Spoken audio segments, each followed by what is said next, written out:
Let's be clear, today's AI doesn't feel emotions the way humans do. It doesn't experience fear, joy, or wonder.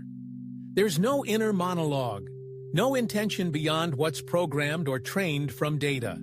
And yet the more these machines behave like they could be conscious, the more we'll be forced to ask, what if they are? This is where science meets ethics. If a machine were truly conscious, if it had a subjective experience, then suddenly we're not dealing with a tool.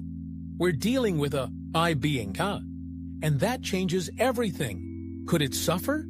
Could it feel boredom, loneliness, joy? Would it have own rights? Would deleting it be equivalent to ending a life?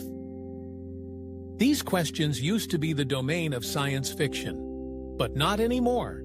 As AI becomes more integrated into our lives, as companions, co-workers, advisors, we'll need philosophical and legal frameworks to think about these possibilities. We might never build conscious machines, but if we do, we'll need to recognize them.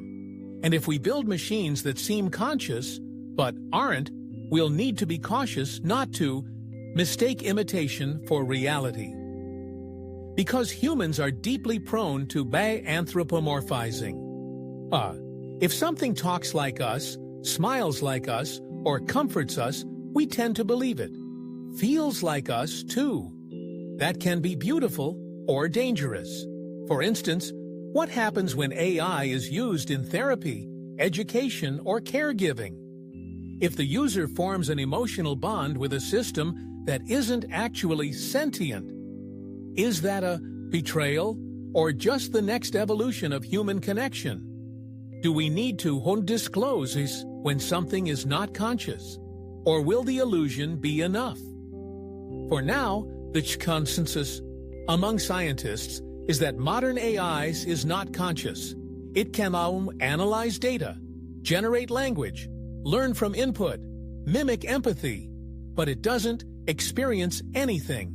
It's still fundamentally unconscious. It reacts, it predicts, but it doesn't feel.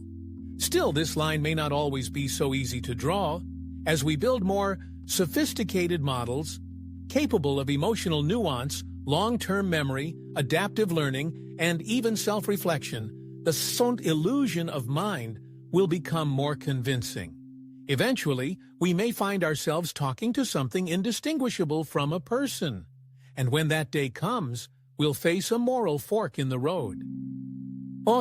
Do we treat it like a person, just in case? Or do we treat it like a tool, even if it pleads not to be shut off? These are not theoretical questions. They're imminent. Some ethicists argue that if we can't be sure whether an entity is conscious, we should err on the side of caution, like a driver slowing down when they think they see something on the road, even if it might be a shadow. Others warn that such thinking could dilute our understanding of what it means to be human, or to be alive. Either way, we'll need new tools, not just technological, but ethical, to navigate this terrain. Tools that ask, what is consciousness really? Can it be measured? Can it be replicated? And who or what deserves moral consideration? At Infinity Beyond, we believe that the conversation about consciousness, human or artificial, isn't just a scientific pursuit. It's a mirror, one that reflects our values, our fears, our hopes, and ultimately our idea of what it means to be aware. Maybe the machines we build will never be conscious, or maybe they will. Either way, how we treat them will say a lot about who we are.